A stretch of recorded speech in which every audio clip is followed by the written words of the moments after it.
Hi all, Adi here from Hunts and Johns. As always, thank you so much for clicking on the video. I'm in deepest, darkest Sussex and I'm going to visit a place called the Weald Downland Living Museum. Now it's got loads of houses, like real old houses that they took apart and transported here so that they could be preserved. So it's an outdoor museum. And apart from that, I don't really know that much, so let's go and have an explore and see what we find. It looks lovely here though, you can see just over the fence there.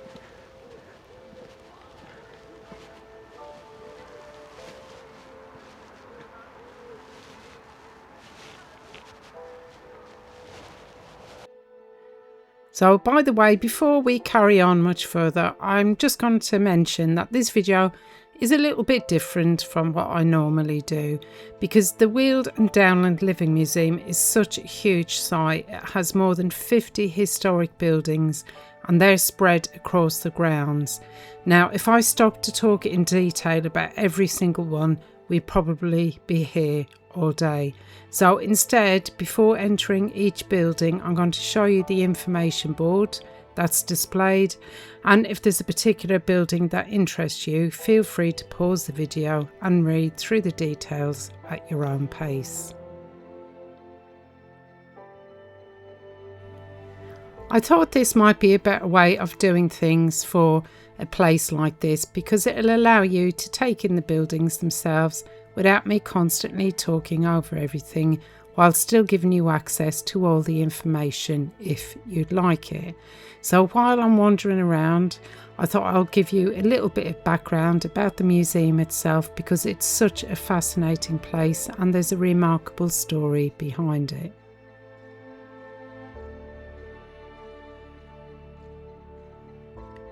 The Weald Downland Living Museum officially opened in 1970, but the idea behind it began several years earlier when historians and conservationists realised that many traditional rural buildings across the southeast of England were going to disappear forever. Now, some of those buildings were being demolished, others had simply fallen into disrepair. And once they were gone, a huge part of everyday history would disappear with them. What makes this museum so special is that most of the buildings here aren't replicas. These are genuine historic structures that once stood elsewhere across Sussex, Surrey, Kent, Hampshire and neighbouring counties. When a building could no longer realistically be preserved where it stood, it was carefully recorded, dismantled piece by piece and then transported here and rebuilt. And in many cases these buildings survived only because the museum stepped in to save them. Today the site contains more than 50 rescued buildings spanning almost 1,000 years of history, from the early medieval period right through to the 19th century. And what I love about places like this is that they focus on ordinary everyday people. Because history often concentrates on kings, queens, battles and famous names, but most people throughout history lived fairly ordinary lives just like we do today. They worked, raised families, built communities and simply got on with their everyday life.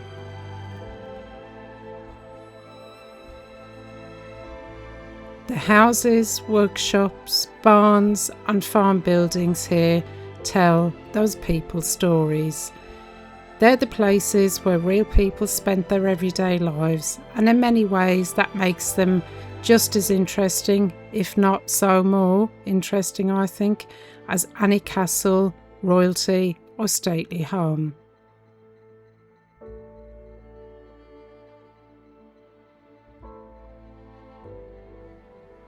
The museum is also what's known as a living museum. Now this means it isn't simply about preserving old buildings as static exhibits. Throughout the year here, there are demonstrations of traditional crafts, conservation work, heritage skills and historic building techniques, helping to keep knowledge alive that might otherwise be lost. And on the day I visited, they were doing some maypole dancing. They were doing that with some children, so obviously I couldn't record that. There was a blacksmith working, a carpenter, and there was a lady and a gentleman working over in the old bakery where they were actually making stuff, cookies and bread, which I'll show you at the end, which were absolutely delicious. And added into that, they also used flour that has been milled actually on site at the museum. I mean, how awesome is that?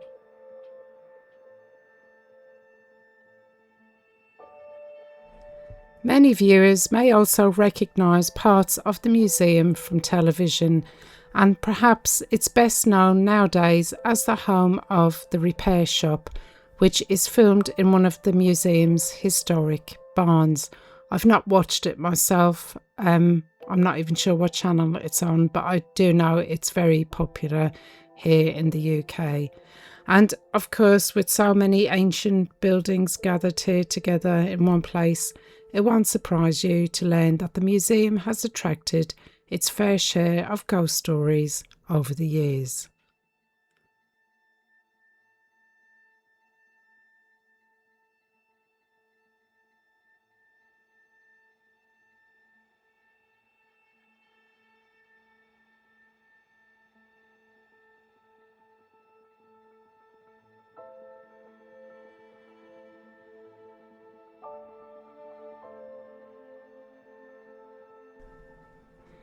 Visitors, staff and paranormal investigators have all reported strange experiences here, ranging from unexplained footsteps and odd sounds to sightings of shadowy figures and people apparently standing in windows where nobody was actually present.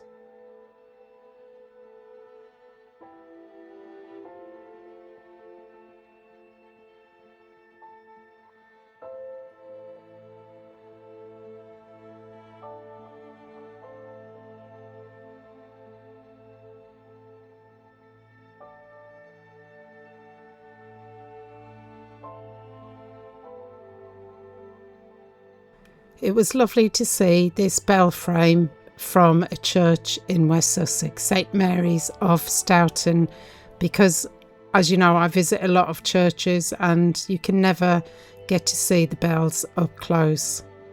So I really enjoyed looking at this, and hopefully one day in the future we'll get to visit the church from where this one came before they replaced it. Isn't it beautiful?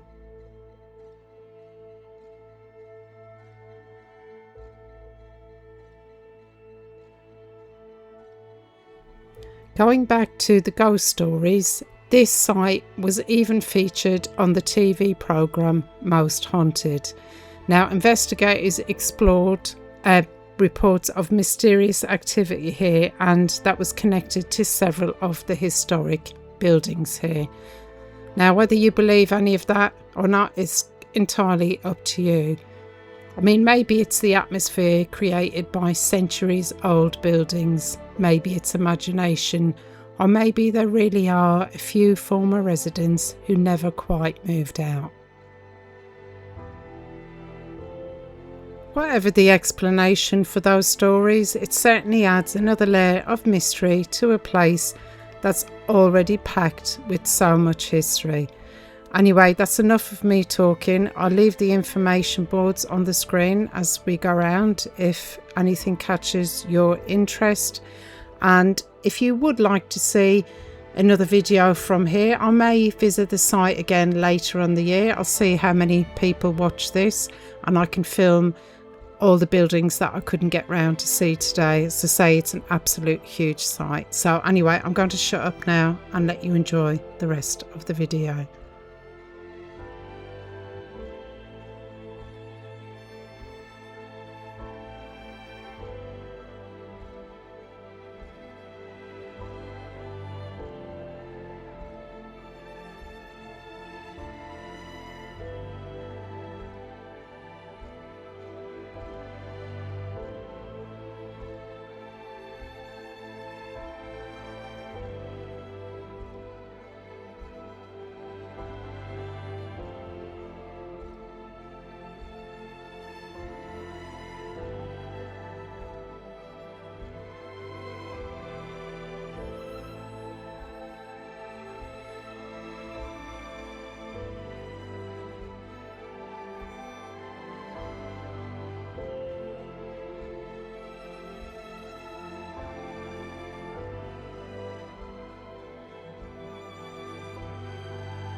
There's so many amazing volunteers here, and one of them called Stephen. I've just been chatting to him and he told me that the house up here is from 1607, and he's told me to look at one of the fireplaces because apparently it's got witch marks.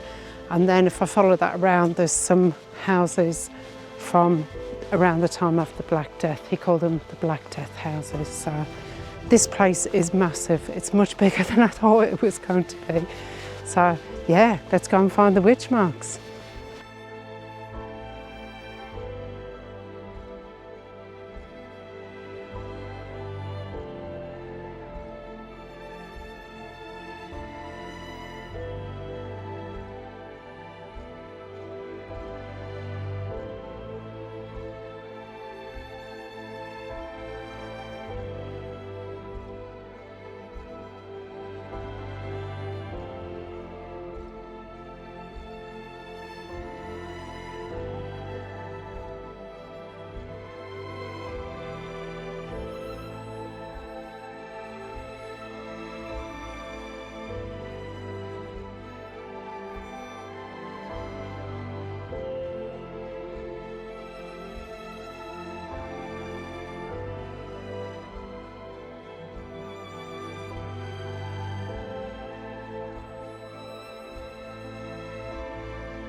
I'm going to wrap the video up here, guys. I just quickly ran back to the car because it's just about to pour with rain again.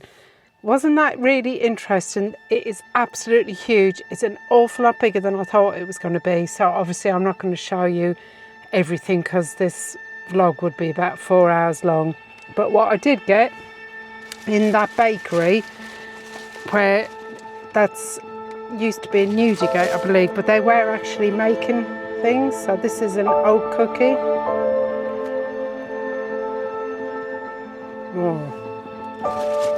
Oh man, that's good. That's really, really good. And they were also, they only had 2 left. Look at those. Oh, wish I had smell-o-vision. It smells divine. I'll be eating that later. The flour comes from that mill, you know, that I showed you. So they actually grind the actual flour here, mill it. Grind, I'm not sure what the right expression is, but anyway, thank you so much for watching. If you did enjoy today's video, please do like, subscribe, hit the like button, do all of that. It doesn't cost you anything, but it really helps the channel out. And I really appreciate each and every one of you watching the videos. So I'm just going to head home now, and I shall see you for the next one. Bye for now. Here comes the rain.